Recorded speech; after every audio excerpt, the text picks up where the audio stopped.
The Healthy Entrepreneur with Maxine Choy.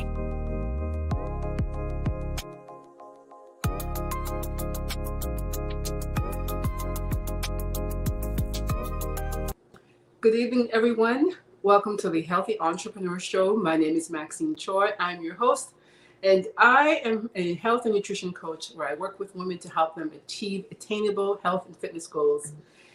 This show is brought to you by Business Takeout, and Business Takeout is a social enterprise, a nonprofit social enterprise that helps entrepreneurs on their journey to I'm going to rephrase that. So their mission, Business Takeout's mission, is to increase Black wealth and empowering Black entrepreneurs. They are also on Facebook, LinkedIn, YouTube, Instagram. So please follow them to support them and reach out to them if you are in need of anything related to business in order for you to grow. So I just wanted to welcome my guest, Jarred. Jarred, I'm so excited to talk to you because we know that, especially in January, it becomes more apparent. It comes out more. Some people are speaking about it, some people are not. And I like the fact that you're actually talking about it like all the time. And when I saw you on Instagram, I'm like, I need to talk to you because you were just so open and honest about it. Oh, So thank you. Yeah, so welcome to the show and introduce yourself to everyone so that we could get to know you. Hi, everybody. I am Jarred Keller.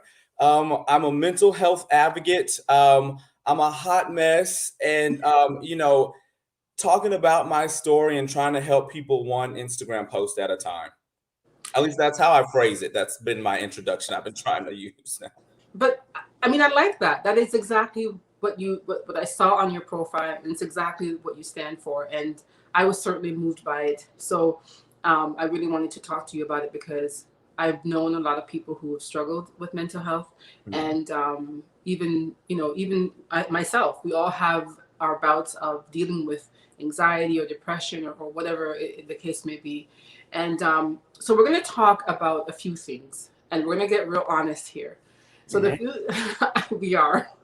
We're going to talk about your bouts with anxiety, depression, substance abuse, and even suicide. In particular, your roommate. You said you found he committed suicide, and you had no idea that he was going through that. So let's talk about that first, and tell me what happened with that.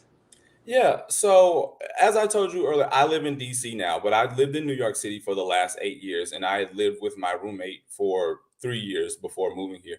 And I mean, we were friends, we were close. He was the type of person that had like the biggest personality. You would like super huge, had all these friends. He was a flight attendant, so he knew how to like be a people person. And I think it was about 3 weeks after I moved to DC, I actually got a phone call in the middle of dinner, and someone was asking me had he committed suicide. And I remember at first getting angry. I was like, this is a really bad joke. This is not funny. Like, why would you say something like this? And so I called his best friend, and they were trying to find out. And then a little bit later on, I found out unfortunately, it was true. That hit me like nothing else ever in my life. Like I've seen and been through a lot of crazy things, but that shocked me to my core just because I genuinely had no idea that he was struggling with his mental health, especially not to that degree. It really shook me up. That was kind of what led me to start being so vocal on my own Instagram because I've had my issues with anxiety and depression. And I just didn't talk about it. And I remember feeling so much guilt after he passed because I was thinking, if I had been more vocal about my issues with him, maybe he would talk to me about his issues and we could have helped each other. But now I'll never know because he's over here. And it made me feel like you got to do things while people are still here. You got to allow people to feel more comfortable while they're still here so it doesn't get to that point. Right. So you feel that had you expressed what you were going through, that probably would have helped him to feel a little bit more comfortable speaking to you about it. Then you probably would have known, and maybe would have been able to help him somewhat. Yeah, definitely. I feel like a lot of times, especially with Black people, because we are viewed as having to be so strong because of all of the crazy things we go through just on a daily basis, we're not allowed to be weak or show any type of vulnerability. And I mean, I dealt with that too. When I was at the peak of my depression and anxiety, I didn't tell anybody. I would get up and I'd go places like everything was fine, and I'd show up and I'd be all cheery. Yeah. And I remember thinking after the fact, you're doing yourself a disservice because they think you're fine. No one's going to reach out to you when they think you're fine. They're going to be Jarred's fine. And that was what was happening. I don't want to say his name, with my roommate. That's what was happening with my roommate. And I feel like if I had fostered a presence of making him feel more comfortable, he might have talked to me about it. And I don't know, maybe there's something I could have done, or it's sad to think about, but that runs through my mind quite a bit. So this was 3 years ago. And no, this was in August. Oh, this is recent. Mm-hmm. Okay. So so since then you have been advocating mental health and encouraging people to talk about it more, and to even accept where they're at and things like that. So what made you decide to advocate for it because of that? Yeah. Okay. Because I feel like you just said people accept where they're at. I feel like that's one thing that a lot of people do not do. We get so used to living with some of the mental health things that we kind of almost start to normalize it, and we don't even address it as being anxiety or depression. It's just something that we live with. I do think that we need to have a community that people feel more open talking about it, because I see a lot of times when I talk about mental health, people jump straight to oh, you're crazy and you need to be locked up in a loony bin. And it's a lot of people deal with that. 1 in 5 U.S. adults actually struggle with their mental health. So it's more common than we think. I was telling my friend the other day that if 1 in 5 people deal with this, that means your homegirl or your friend or your colleague, your mother. With this. Your Yes, mother your or mother, your sister. Yeah. Somebody that you know personally is dealing with this. Right. Why haven't they talked to you about it though? Because they don't feel comfortable talking to you about it. I think that it could be because some people hear the word mental health and they think mental illness, as in psychiatric ward and whatnot. Yes. But there is a difference between that, and mental health could be anything. Could be depression, anxiety, panic attacks, anything, and even just like a low self-esteem, constant depression, lack of motivation. That does affect our mental health. So, it depends on how the person is going to deal with it. Yes. Right. I agree. You said that anxiety and depression affects 40, according to the Anxiety and Depression Association, it affects 40 million U.S. adults. A lot of people. That's a lot of people. And only 36% actually speak about it. I know. So are you finding that now that you're talking about it, are people coming up to you and talking to you about their... I am. I get a lot more of it. I say it's interesting. I'll have people that I've known for years. I'll have people that I know socially, but not very well. And I have people that are complete strangers are now coming and talking to me about it and being not even necessarily saying oh, I'm so glad you did this or whatever. It's more that they say wow, you deal with it. I deal with the same thing. I've had people come to me saying I was considering suicide. Other people say I deal with anxiety on a daily basis. It's really rough for me. That makes me feel super good. That was why I started doing this, because I wanted people to feel more comfortable. Even if the only person that you talk to is maybe me and your therapist, at least you're talking about it. Because there was a point where some people refused to acknowledge it. For sure. It's not a thing, Well, especially in the Black industry, we just refuse to talk about it. So would you say that as a result of the suicide, did this bring on more of your anxiety and depression? Yeah, it did.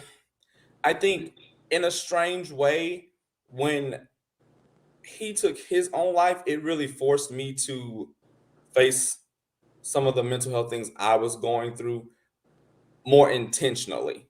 Because I was kind of dealing with it. And I mean, to be honest, I was on depression medication. So I wasn't in denial about it, but I still always kept it at the back of my mind. I didn't really want to talk about it. I didn't want to focus on it. I just kind of wanted to be like, yeah, I have it and I'm trying to work on it, but like, let's shelve it and let's just pretend it's not there.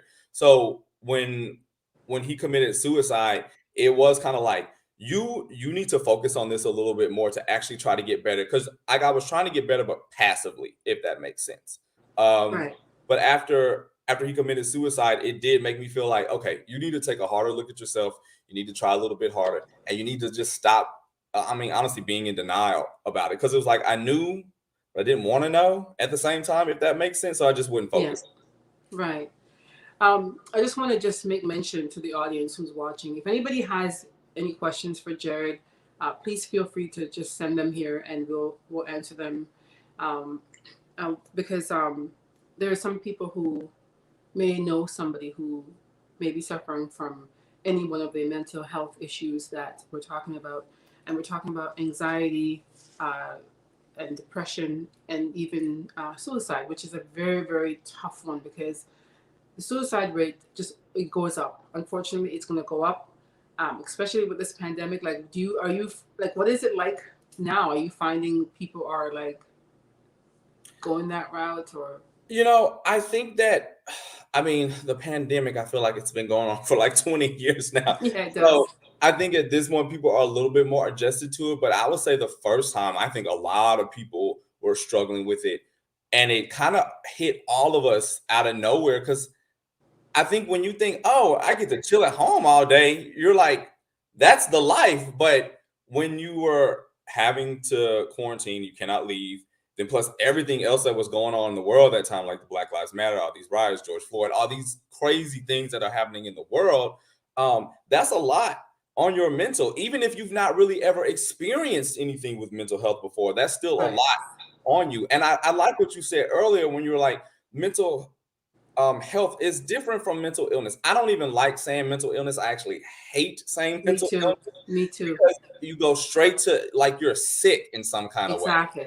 And I Exactly. hate that. Like, why is Yeah. that how we're referring to it? Like, mental health sounds more like I am trying to be healthy, in the same way that I'm working Exactly. on my body, I'm working out my mind.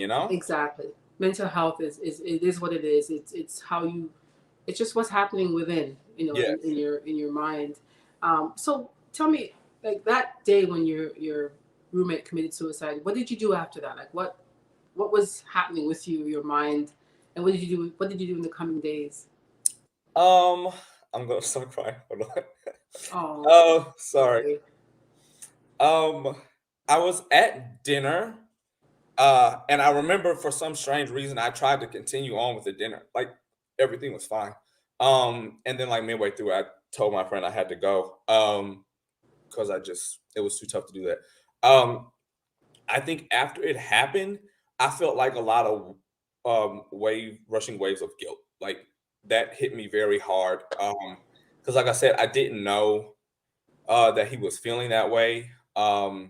And again, like I said earlier, I felt like if maybe I had been more vocal with him about what was going on with myself, he would have felt more comfortable talking to me about it. Yeah. So it was a lot of guilt that I felt in the day. I mean, I still kind of feel some of it now, but I'm working on trying to move past that. Mm-hmm. Mm-hmm. Thanks for sharing that with me, and I can understand how emotional it is, and because it's still just recent, right? And it'll take a while to get through it. And I think what you're doing right now, and being so vocal about it, and sharing your journey on Instagram, I think it's definitely will help a lot of people. And I encourage people to go and follow Jarred right now, because I like how you come out with these little notes that, that with just saying, like, being real blunt about it, Yeah, about anxiety and depression, because it lets you just like shift, like just say, you know what, I'm gonna kick this, right? yeah. So I wanted to ask you, you mentioned that you had dealt with substance abuse. Mhm. What kind of substance abuse was it, and are you still dealing with that? So I mean, I feel like it's an ongoing thing to try to stay clean. It was heavy drugs like coke and meth. Um, Mm, it it had started prior to the pandemic, but the pandemic prior to the pandemic, it was here and there. I think when I started getting isolated and I was in a not so great working environment, it just kind of got worse and worse. Right. Um, I'm better now, but again, it is an ongoing thing. Like you really have to want to not want to do the drugs anymore because it's Right. very difficult. And like I can still get triggered by certain things, even still now. Um, I was saying before we got on the call, that's why I moved to DC. Mm. Because when I was in New York City, it was just too easy to get. Like I had Right. far too much access to it. Like there was a guy that lived up the street, there was a guy in the Bronx, there was a guy in New Jersey. Like there was all these people. And anyone that knows me knows I love New York City. Like I am a New Yorker at heart. I did not want to leave, but I guess at the time it was like I had to do what was best for me, even if what was best was what I wanted to do. I knew Right. I needed to, so I packed up and I moved to DC. But yeah, like I started going to a recovery center, and just really pushing to try to be better. And again, after my friend committed suicide, I think that pushed me even more to try to stay on a straight and narrow path. In a Right. weird way, I remember saying like after he passed, like he had all these dreams and all these things he wanted to do with his life. And I kind of almost felt like live your life to the fullest for him since he's not Mm. anymore, you know? Uh, Right. and like staying clean is a part of that. So the fact that you left New York City to go live where you live right now, because of that, that means that you're being proactive and you really want to shake it. Are you finding that it's much more easier for you to abstain from that? And is it most of your triggers from that? From your Um, it is easier to abstain from it here because when I left, I was like, if you're gonna leave the city that you love to go move somewhere else, then like stay clean. Like don't make this be in vain. yeah, yeah, Like I said, I didn't want him to leave New York. So if I'm going to go live somewhere I don't really want to live, like make it worth it, you know. Uh, right. and I think I've been trying to do good about not seeking out anyone that would be involved with that kind of life and that kind of stuff. Um, and so it's been helpful to be here as much as Hmm. I don't like to admit it. It's been very helpful to be here. Yeah. And you know, the triggers, I mean, I'll watch stuff on TV now and I'll see people that are doing it and I'll have to like either stop or I'll be like, oh, I remember I did Right. that. And I'll have to look away. I think for me and my mental health with this, it's been acknowledging that these things happen to you. And you can't just act like it didn't happen and think it's just going to go away. Like you might still be triggered. There might be times where you still want to do it. And that's okay. Like it's normal. Like you Right. are addicted to drugs. Like that's what comes Right. with it. Um, Exactly. but I really have been pushing and trying to, from a conscious place in my mind, be more aware of how I'm navigating the world and staying away Mm. from that. Yeah, it's like anything else, right? It's the same as if you're just trying to change, like to work out or, It eat well. It takes time, and the fact that you're conscious about it and you made that decision to move so that you can get away from that. That's a start. And I mean, I'm sure, like you seem like a very strong individual. You're out there on social media. I think that you probably are holding your own self accountable by just like doing what you're doing. So just keep doing that. You Thank know, you. And yeah. yes, I mean, you are right. I think like me being on social media has forced me to hold myself more accountable because it's like I'm telling my story. And I think now Mhm. people are looking to me to like kind of in a sense be an example. So it does Oh kind of yeah, put pressure on me, but like a good pressure to not absolutely. fall back into that life, you know? Yeah, because you're showing up all the time, and people are looking for your content. And if you slip back into that life, you probably wouldn't be able to produce the quality content that you're producing. And a lot of times people use social media for different reasons, and sometimes what I've learned, a lot of times it's for their own mental health. Believe it or not, right? Yeah. Because it's an outlet and it's a way of expressing yourself. So I think that you doing that is you're actually helping yourself without even realizing it. So that's amazing. Um, So do you seek help right now for substance abuse or for the anxiety and depression? Any professional help? Yes, I do. So I go to a therapist. I don't go to the recovery center anymore.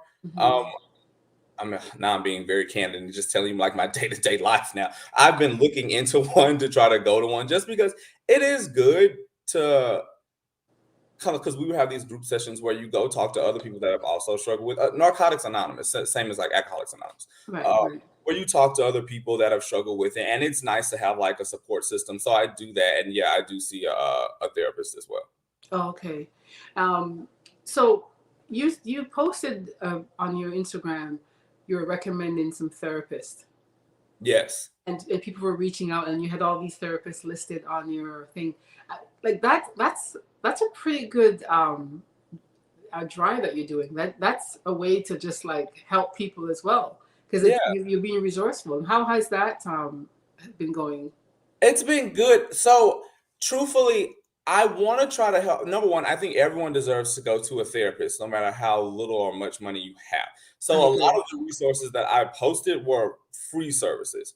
Like I Oh, posted one, First Corinthian Baptist Church, like they have a Hope Center, and actually, when I first started getting clean, they had a free therapist that you could see, I think, for like 10 weeks, and I started going there at first because at the time I didn't have a job, and it's free. And then some of the other therapists, I believe Monroe was listed in there. He's free for people in Montgomery County in Maryland. I listed some hotlines. Like I want to try to help people that may not have the means to go to a therapist, still go to a therapist. Because I say this all the time. It's usually the people that are in the hood or grew up like how I did, where we didn't have a lot of money. We need therapists the most because we're dealing with the most like crazy nonsense in our day-to-day life.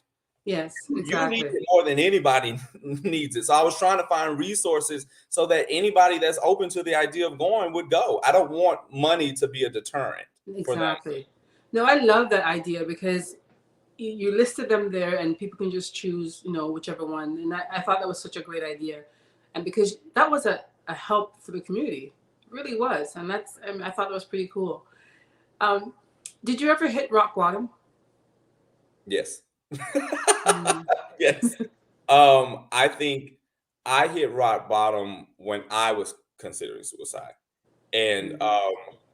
it is I don't know that this like image in my head will ever go away. I remember standing in my kitchen, and this was also so rock bottom was depression, and when I was heavy on the drugs. And I don't well, I'm sure you don't know, Maxine, but like some of those drugs can make your mind go real like, ooh, you'll start I can hearing imagine. things and I remember at one point I was standing in my kitchen and a voice kept telling me, you should end it all. It's too much. You can't do this anymore. And I remember saying out of my own mouth, I was like, but I don't want to die. Like I kept saying that, but I don't want to die. I don't want to die. For me, that was my rock bottom because it had gotten to a point where I really felt like I didn't want to live anymore. Mm. In a weird way, I didn't want to die, but I didn't want to live either. I just kind of wanted to go away. I know that's hard to like. That might not make the most sense, I've but heard it before. I've yes, heard it before. I don't want to die. I just want to disappear. yes, it Yes. felt like Very that. And common. for me, that was my rock bottom because I've had a tough life. I don't like saying I had a tough life because every time I say it, I always hear Sophia from The Color Purple saying, "All my life I had to fight." Like that's what that sounds like in my head. But that's how it has felt. Sometimes, like growing up the way I did, like I was a black biracial gay kid from Louisiana with like super religious parents. So I've seen and had to go through a lot of crazy stuff. But I remember at this point in my life, when I believe I was 29, maybe, a lot of super bad things happened in a short amount of time. And it literally did almost take me out. I just didn't want to live anymore. Um, Mm. and I remember like trying to tap into some type of resolve, higher power. God, I don't know what it was, but it was like, no, don't, please, like begging myself, like, please don't do this. Like, there's more for you. Like, get past it. Um, but yeah, that was my rock bottom. But what's interesting is I feel like those things needed to happen Mm. because number one, that's given me a story to talk about now to try and help other people. But also, it made me look in the mirror and like, you have some things you need to address. Like Yeah. you're still mad or upset about something that happened to you from like 15 years ago. And yes, that was a long time ago, but you never dealt with it in the first place. So obviously it's still bothering you now. Like all of those things, hitting that rock bottom made me realize like, okay, I need to make Hmm. some changes and take a harder look at myself. Absolutely. That's what usually happens when you hit rock bottom, and sometimes people don't come out of it. Do you have friends right now who you feel that maybe you need to like reach out to them, or you sense anything? I do. Mm. I do have some friends like that. And what's interesting is that since I've started making these videos, I have noticed that friends that in the past wouldn't have come to me, or even if they did come to me about certain things, they'll say it as like a joke or in a very like passive way. Like they'll be more explicit, like this is what I'm going through, this is what Mm. is happening. And again, like that makes me it makes me feel nice to know that they feel comfortable enough and that like in some way my videos are working, even with people that I've known for years now. They feel more comfortable opening up about it. It's also with me trying to going along the path of my own mental health journey, it has Right. made me start to be more conscious of how I am interacting with friends, like making an effort to check in with people a little bit more. Asking them Absolutely. like, "Are you good? Is everything okay?" If they do express like just feeling down, I try to make an active effort to check in with them in the days following, like, "Hey, are you still feeling this type of way? Are you feeling better?" I actually one of my friends the other day, I sent him some of the resources that I put on my Instagram because I was like, Hmm. if you need help, like you can talk to me, obviously, but I'm not a therapist. So you should probably talk to someone who this is their job to do this. And I gave him the links. It just does help me. It helps me be more conscious about Right. my interactions with friends. Absolutely. Um, you said in a post that in the queer community, mental health affects 54.3%. That's a lot. I know it's over half of the people within that community. That's crazy. Why, why does it affect the queer community? Because you, like you said, people think they're all happy all the time, right? Oh, you saw when I was doing the I dance. love that. I thought it was so funny. No, and I think because a lot of times people do look at the gays and they see like the happy, fun side of us. But I will say, I know for me, and I think for a lot of gay people, like you have to find the humor in sadness because Absolutely. a lot of us got a lot of crap from family Hmm. and friends and church and all of that growing Hmm. up. And it's going to continue. It continues. It never It stops. does. It just Yeah. keeps recycling. And I think Hmm. that's why I posted that video basically being like, if that's how you felt growing up, like get some help so you can be some type of a mentor or step in when you see someone else doing that to like the next generation of people within the queer community. Like I don't want to see these things continue on because it is tough. It has Hmm. made I kind of also hinted at my dating life. It's made it very tough for me to have positive interactions with dating other men when the relationship with my father was so Right. crazy and volatile Right. because I'm gay. It Right. makes it makes your life tough in a lot of ways. Um, Absolutely.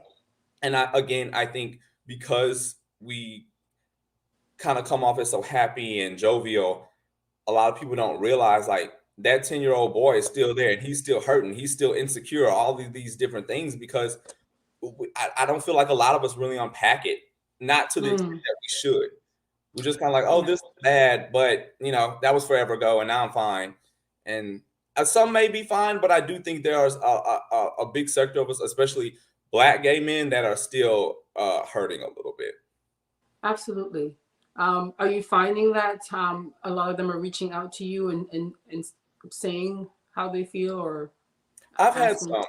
I've had Yeah. some. I think one of the biggest things that I've had people reach out is just about their mental health overall, just kind of wanting to be more conscious of focusing on it and wanting to do better. But I do think for a lot of gay Black men, that is a big source of it, is kind of being shunned almost by like every category in your life. Because in the video I say like it's your family, it's people at school, it's people at church, it's like it's everyone. and you Mm-hmm. kind of feel like you don't have anywhere else to go. Like, who am I supposed to talk to in these scenarios when like my parents don't want to hear it, and people are picking on me at school, and people at church telling me I'm gonna burn in hell? Like, it's all these different things. It's tough to deal with, and I don't think we realize how heavy that has weighed on our mental. That's really interesting because I think it may be because of the fact that in other people's eyes or a straight person's eyes, they're looking at you as just being totally different. You're going against the norm, Mm. and you need to be accepted. Like, do you think that queer people are wanting to be accepted most of the time when they're Oh, especially when we're younger, yes. Most definitely. I yeah. think that like as you get older, if you're honest with yourself about who you are, you know obviously this isn't going to change. So you kind of stop fighting the tide of wanting to fit in. But I feel like most of us want to fit in. Like I know some men, they were married for like years because that's how bad they wanted to fit in and they Yeah. wanted to be accepted by the straight community. Or like, I mean, I even had a girlfriend my Yeah. freshman year of high school. Oh my goodness.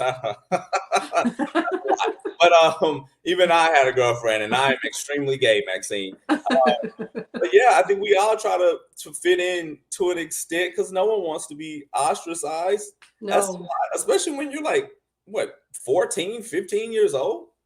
Yeah. Yeah. It's interesting. I mean, mental health doesn't have a color or type or anything like that. It happens to a lot of people.